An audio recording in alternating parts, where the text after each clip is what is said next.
Question number 2, Andrew Little. Thank you, Mr. Speaker. My question is to the Prime Minister. Does he stand by his statement that he doesn't accept the average Auckland house, costing $992,000, is out of reach for most families? Speaker. The Right Honourable Prime Minister. Speaker, stand by my full statement in the House yesterday, which was, if you look at the year to 31 March 2016 in Auckland, there were 31,963 sales. Sales in the under 600,000 category of homes were over 30% of that.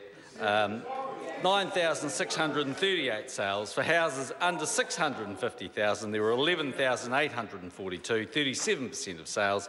My point was that there's a significant number of Auckland houses selling for well under the reported average price. In addition, on the back of the government's housing plan, we're on track to build 85,000 new houses across New Zealand in this term of Parliament alone.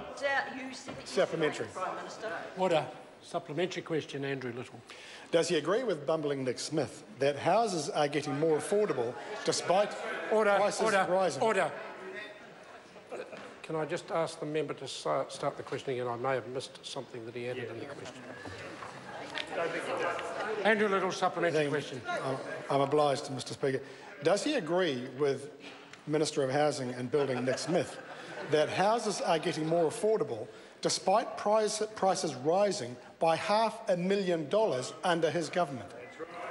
Speaker. The Right Honourable Prime Minister. Speaker, I think the point that the Minister was making is that there are a number of different factors, but one of them includes very low interest rates, high levels of economic growth. But, Mr. Speaker, I think it's probably worth injecting just a few facts in these debate, because if one looks between the 2009 to 2016 level, national house prices across the country in that period of time grew 43%.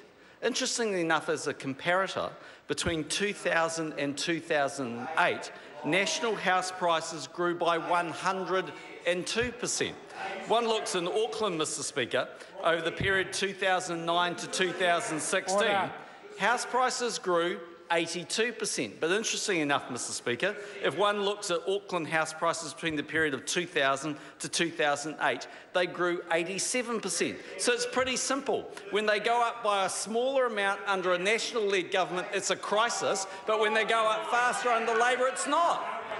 Supplementary. Order. Supplementary question, Andrew Little. In light of that answer, and moving to the present, if housing is getting more affordable, why is home ownership falling, and why are record numbers now living in cars and garages? Well, the Right Honourable Prime Minister. There are many reasons why home ownership rates have been declining over the last 30 years. But I go back to my point, Mr. Speaker. The opposition seemed to care about this issue today, but didn't care about it within their own government. Supplementary. Order. Order. Order. Order. Both sides now. The interjections are just too loud and interruptive to the questioning. Andrew Little, supplementary question. Does he seriously think most families have a $200,000 deposit and can afford the $1,000 a week mortgage needed for the average Auckland house? The Right Honourable Prime Minister. Speaker, there will be a great range, of course, of different financial circumstances from New Zealanders.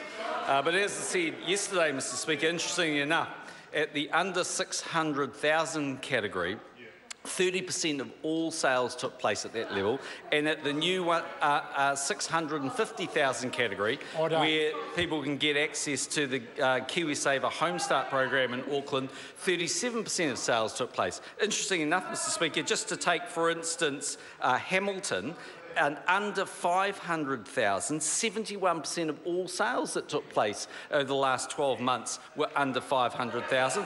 In Tauranga, under 500,000, it was 54%. It's quite wrong to say there are no sales that take place in more affordable levels. And a lot of New Zealanders are very realistic, and they do match their income and their deposits with the houses that are there.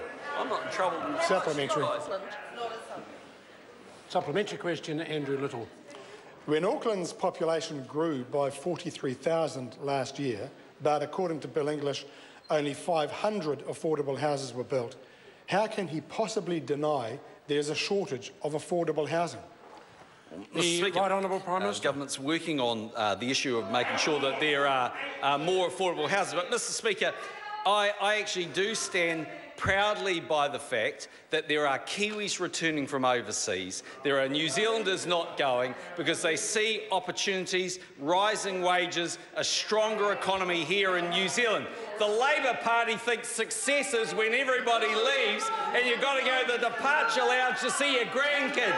Well, if that's success, you've got a pretty warped view of what a good New Zealand's like.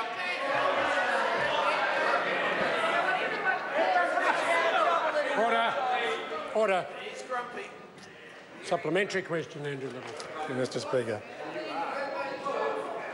Order. Mr Speaker, can he just tell me straight, when will home ownership start to rise again in New Zealand and restore the Kiwi dream of home ownership once more? The Right Honourable Prime Minister. Mr Speaker, I can't tell the member when those societal trends will change, but what I can say is that under a national-led government, there's a very comprehensive plan of ensuring that there's both increasing supply and support. And interestingly enough, we saw the REANZ data that came out today and indicated that Auckland was the slowest increasing region in the country for house prices. I say to the Nick Leggett hater, why doesn't he just understand the data? Supplementary. We are getting touchy. Order. Order. Supplementary question, Andrew Litte. Thank you, Mr Speaker. In light of the fact that 75% of New Zealanders don't believe him when he says he's got the housing crisis under control, when will he finally step up and take responsibility? The Right Honourable Prime Minister. Well, Mr Speaker, I go back to the interesting facts, which are there are more houses being constructed than ever before. There's a housing boom taking place in New Zealand. There are more people working in the construction sector than we've ever seen before. And, Mr Speaker, under a national-led government, national house prices have gone up under half the rate that they did than the previous Labor government. Mr Speaker, it's very easy in opposition to make these claims, but in government, Labor were a complete and utter failure. Order. Order. Question number 3.